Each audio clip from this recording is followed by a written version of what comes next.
All right, ladies and gentlemen, welcome back to the Crazy Juicy Love podcast. And I have again Dr. Alice Wong. Thank you so much again for being here. My pleasure. Thanks for having me, Jimmy. I'm super excited. I've missed you. I miss you too. It's been such a while, It's been a while. You got through your program, your transformational program. Oh, I know. That was an intense.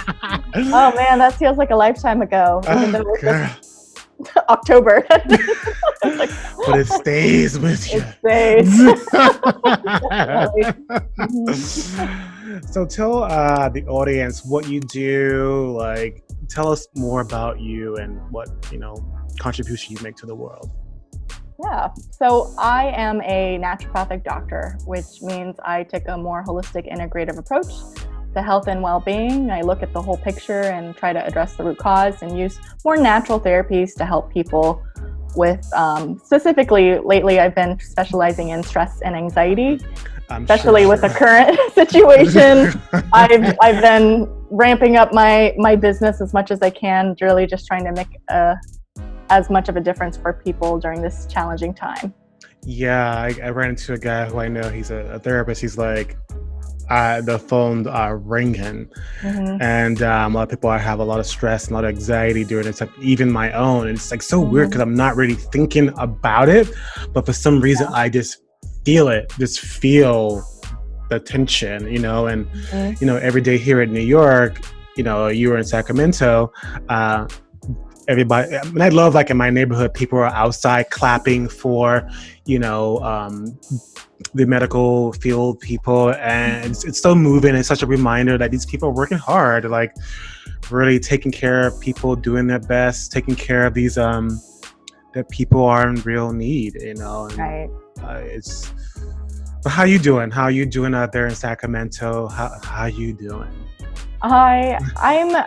It's been a rocky road these last few weeks with the quarantine and everything, but I feel like I'm starting to get into my routines. I've been doing a lot of self-care and just kind of finding my new normal with all this crazy chaos we're all dealing with. And I'm starting to feel like I'm coming out on the other side and really adjusting, getting into meditation more consistently and exercise more consistently. That's really helped. Yeah, I hear you have been ramping up that. A lot of breathing exercises, a lot of meditation, a lot of, I guess, I have this app called Stronger, Fitter, and very sort of like plyometrics and all these other things. And then, this other app called Down Dog was giving out a free month. And I was like, let me try this out. And the yoga has been, amazing, has allowed me to literally, I get up at 5 a.m. and go to bed 11 a.m. and I do the yoga in the morning, and that sort of re-wakes my whole body up. I can focus. I'm just it's just incredible. So I've been doing my own energy management stuff and tapping into my creativity too, which has been crazy. Creating stuff. I love it. Yeah. So let's get into what you have here. So I'll read it out for you. So the first thing Alice has for is journaling. Now, I love this. This is something that one of my business programs that I'm in, we call it scripting, really scripting your day, journaling. Well, it's sort of different. But why is journaling an important thing to do? I think, you can utilize it for a variety of different reasons. It could be just a simple brain dump, because there's just so much going on in your head, especially with everything going on. So you just getting it out on paper kind of helps you clear your mind so you can just move on with whatever it is that you're dealing with.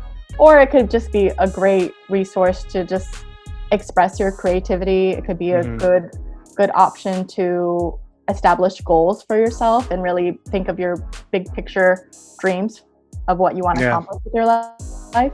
So there's a lot of different functions for it. I've been recommending it to a lot of people lately, given the COVID-19 situation, and to just really, because there's so many, I think a lot of us are just going through a roller coaster of emotions with everything going on. And I think it's really important to validate those feelings, the good and the bad. Not necessarily I'm not asking you to focus on negativity and the downside, but really utilize journaling to just kind of release it from your brain, so you can really focus on, you know, what does matter to you, what you are grateful for.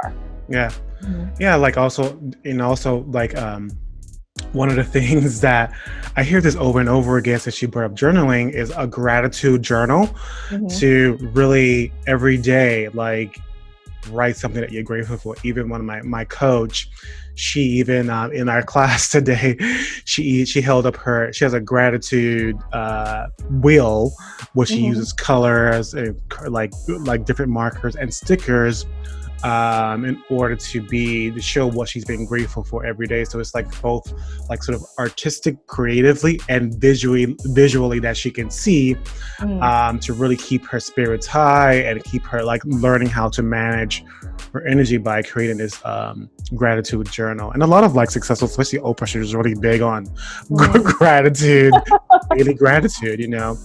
That's a really, really great idea. And so, you know, the next one you have is meditation, mindfulness practice, maintaining a daily practice for something or anything, yoga, exercising, breathing, etc.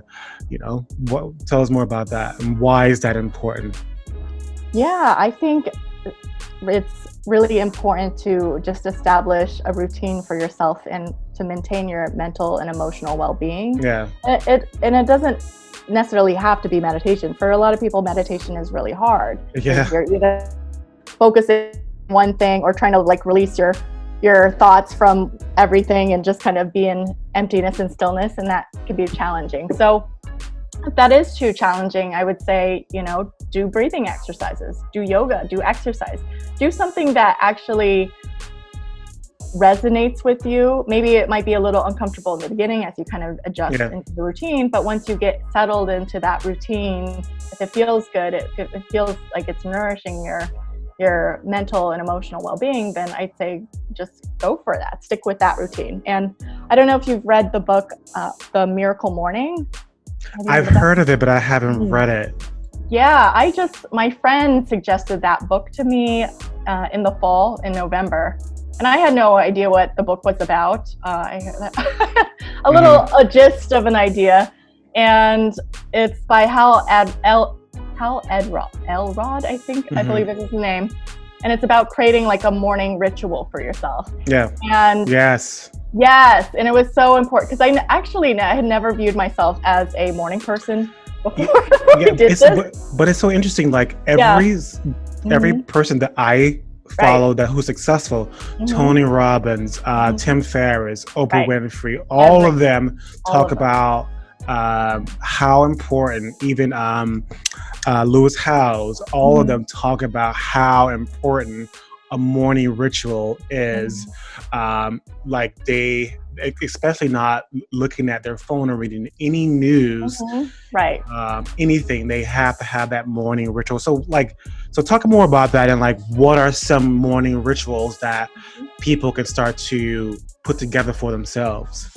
Yeah, and it really, you can kind of pick and choose what fits best for you. And for me, you know, before I started this, I was like, I'm not a morning person. I wake up until last minute, snooze multiple times, and then I roll out of bed. But what I liked about this idea is that it creates the context for your day. So instead of being like groggy and like annoyed and just being like, ugh, good morning, just being like, no, I get to like create my day, and it's going to be amazing. And what is it going to look like? So when I did it in November, I started with, you know, wake up, drink some water, brush my teeth, and then I would exercise. This was when I was like exercising maybe 1 or 2 days a week. I was not very consistent with it.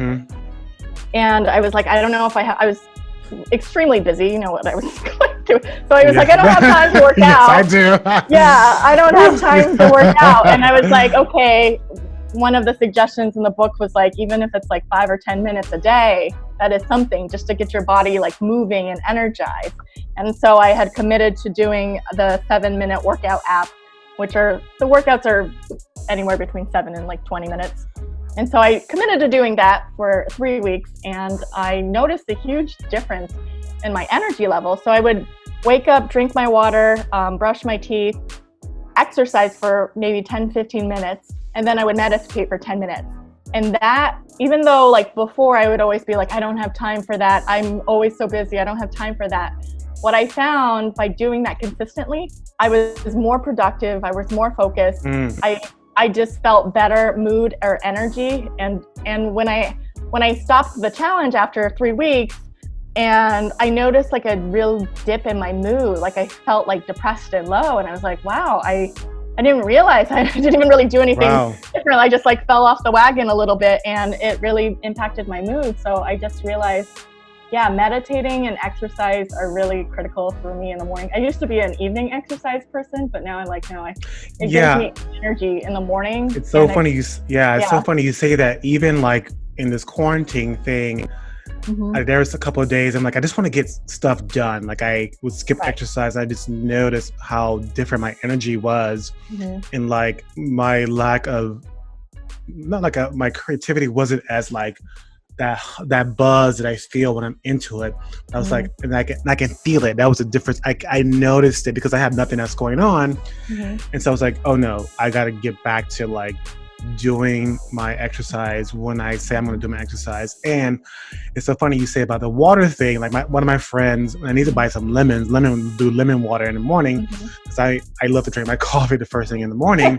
And so like recently I've been experimenting with like drinking water before coffee, and I just like, because I heard that water wakes your body up more than coffee does. And I was like, oh, because especially lemon water helps you alkaline your body first thing in the morning. I was like, oh, okay, that makes sense. And now that I've been like really experimenting the last 2 weeks, I do notice the freshness and me waking up in the morning is different when I drink water first before I drink coffee. It's such a huge difference.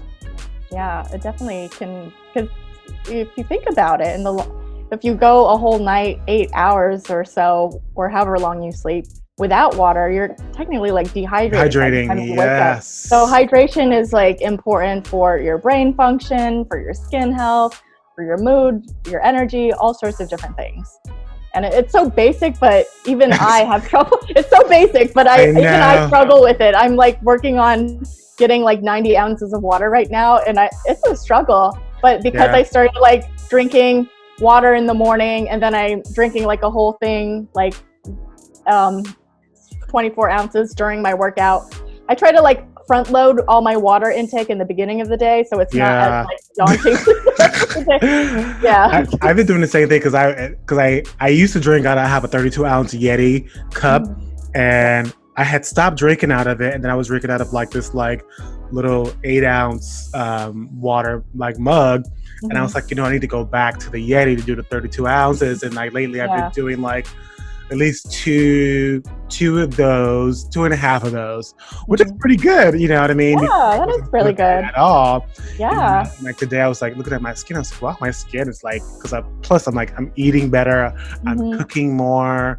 I'm not loading my body with a lot of like sauces and things and processed food. Like, that's one good thing I noticed about being in quarantine is that not like for me, I need to cook because I'm saving money, and I feel much more nutritious. I can control what's happening and what's happening, and I notice like my appetite I don't crave food as much, maybe because I'm so in my zone when I start creating, that sometimes I forget to eat, but I just notice the quality of food that I'm putting in my body, and I'm not like running off to some store to get some fast food or anything. Like I have nutritious meals that are going in and out of my body, and I'm taking care of my mind, and I'm exercising too. Like that combination has really probably what sparks my energy to be so high, because I'm being consistent. Right. Yeah. And I've noticed for myself when I've gotten into my self-care routines, like meal prepping, because I am eating at home a lot more, which is good for me, and I'm doing like the exercise and the meditation. I've actually found, like, I know a lot of people are slowing down with like life, and having time to relax, which I am balancing that, but it in a way propelled me harder to work on my business. And I feel like I'm busier because I'm like working hard on like creating social media content, doing outreach, just creating workshops for people, corporations, all sorts of things that I'm up to. Yes, creating workshops too. Yeah, it's been fun. And I actually ended up needing, because I was working so hard for like 3 weeks straight, nonstop. I was like, I need a beach. I went to the beach for a few days, just like decompress, because I was like, yeah. I know.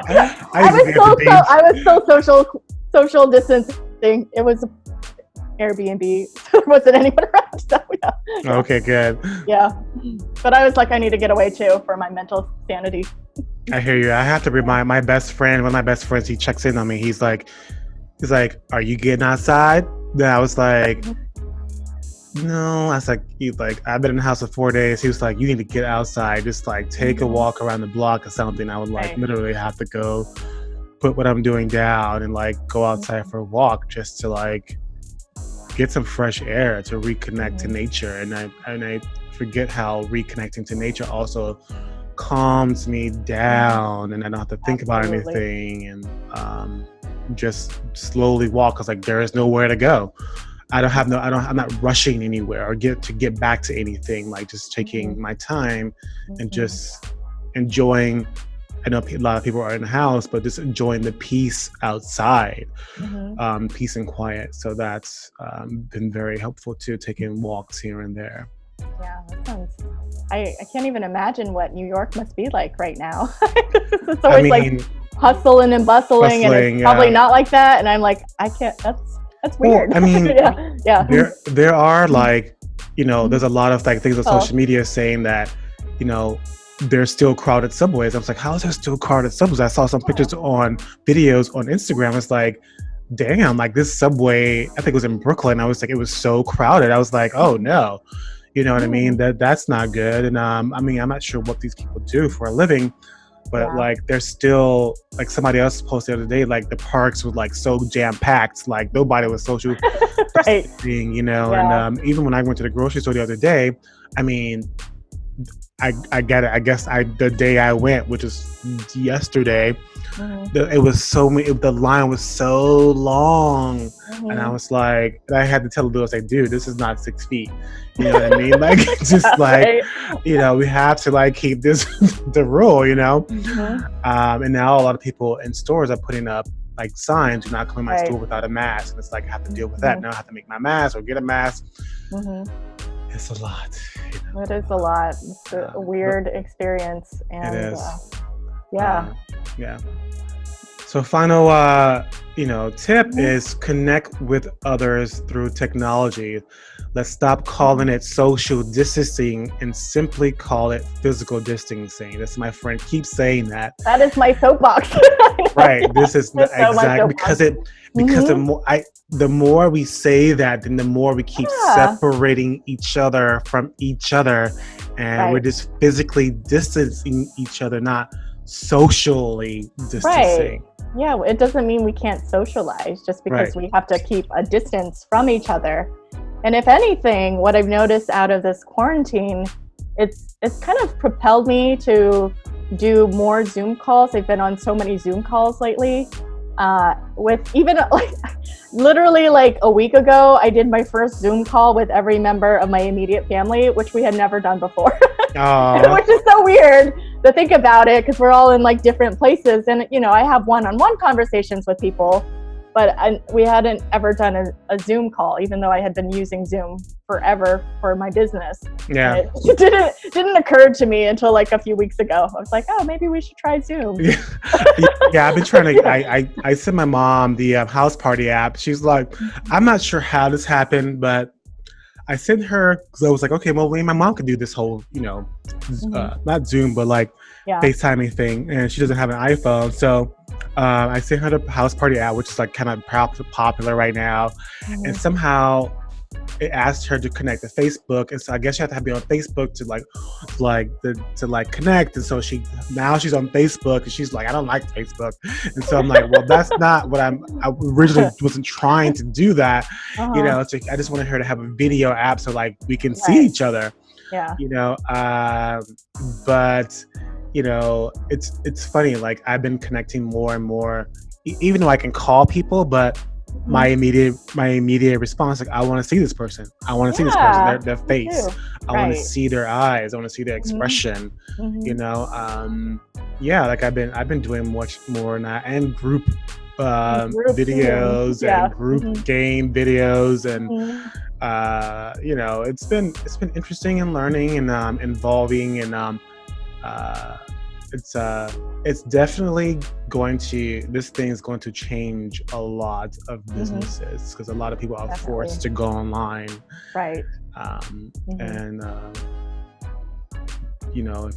if you're not moving with the times, you're Yeah. sort of dead in the water. This is and Right. I'm saying this because there was a I didn't read the article. I remember I forget who's talked about this, but Mhm. they were talking about Blockbuster, and Blockbuster didn't innovate when it was time to Oh, innovate I when the heard internet about that. happened.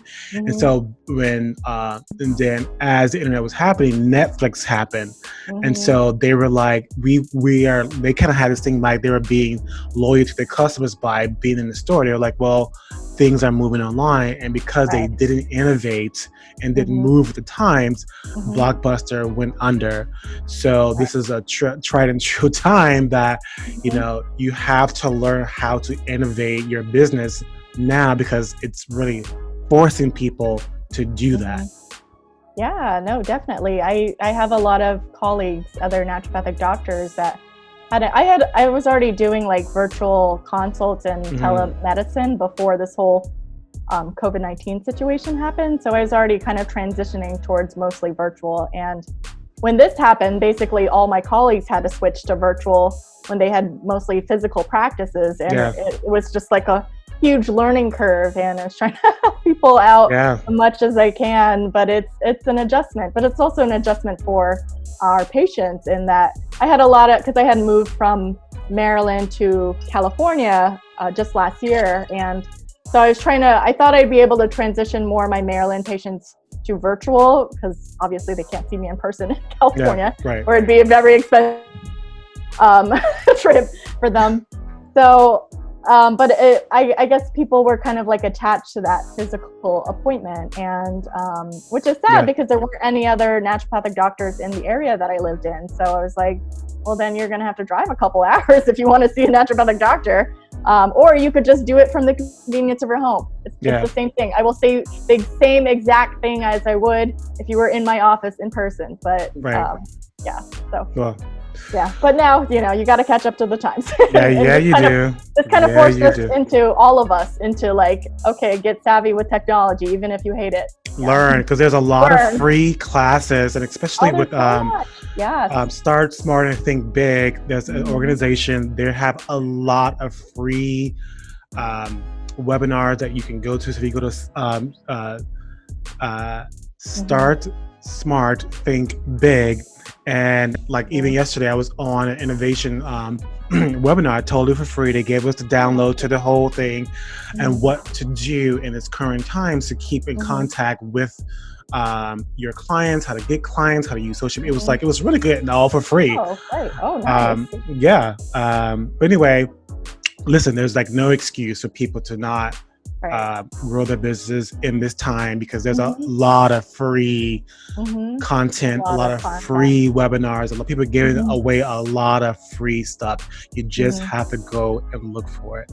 Mm-hmm. Yeah. Right. No, I think Yeah. that's a really important message because I think some people are thinking, well, everyone's hit financially hard, so they don't have the money to spend right now. And maybe they Which is not don't. true. That isn't true, for Right. one. There are people that are still working from home. But Right. the other thing is like, you can still be available, like have your name known, develop your brand. So people Yeah. like when they're in a better situation, they might want to work with you at that point. Yeah. Right. Yeah. Right. Awesome. Awesome. Well, thank you so much. Yeah. And I have one last question before we go, which I Sure. ask everybody is, um, what are you learning about yourself, life, or love in this current situation? Oh, that's a really good question. It's this situation has definitely tested my relationship. Oh, I'm sure. Oh yes, it was an adjustment. Initially, with the lockdown, we were doing really good. We were excited to have more time together, and then it slowly degraded because we were spending too much time together. Because I was like working from home, but then he had to work from home. We were just like on top of each other, and then all these like small things that annoy me were like accumulated within a short period of time versus like spread out, so it was harder to like let it go because I was already being annoyed about one thing. And I just like I hadn't let go of that one annoyance until another annoyance came. So we've learned to kind of like develop a balance of, you know, having our space apart and having quality time together, and more routine so we're not all up on each other. When I'm like, I have, you know, one thing that happened was when I was like leading a virtual guided meditation, and I told him that I was going to be doing this and to be quiet during it, so there wasn't. He decides to like play guitar, and he was like, "Oh, I thought I was quiet enough," and I was like, "Oh, I want to murder you," and I'm trying to lead a meditation here. Oh no! So yeah, so it's really about communication. Yes. What it boils down to Communication and scheduling. Communication and scheduling, and yeah, just, you know, making sure you both have your own routines, that you're not, you know, have a balance between yourself. And I think on the other side of it, we've come out stronger because we've had to work through, you know, what it's like to like be 24/7 with each other, which is I don't know how people do that, but some people can, and I'm not one of them. Well, you're learning. I'm learning. It's definitely getting easier because we've struck in like a more balance between like time apart and time together, even though we're both in quarantine. So there was a meme, not a meme, but like a post I saw on Instagram with this mother. She had a note on the door. She goes, "Do not disturb. It's in the refrigerator. It's probably under your bed. It's in the drawer." Like she's like, check there. Like she has all the answers already on the door. So don't ask me for anything. Look, check one of these answers. That's probably where it's at. Right. Just default answer. Yeah, default answers. Right. Anyway, so also before we go, tell everybody where can they find you on social media and online. Yes. So you can find me. My website is www.dralicewong.com. And that's also my YouTube handle, my Twitter handle, my Instagram handle, and my Facebook handle. So Dr. Alice Wong, follow me on all those platforms. Yes. Yeah. Thank you so much again for all you do and your contribution to people who are dealing with stress during this time, and just being that support for them. Thank you so much for what you do. Yeah, and thank you for what you do, Jimmy. Just, you know, spreading some love and light and just doing what you do. It's always good to hear your voice. Oh, thank you. Thank you so much. Yeah.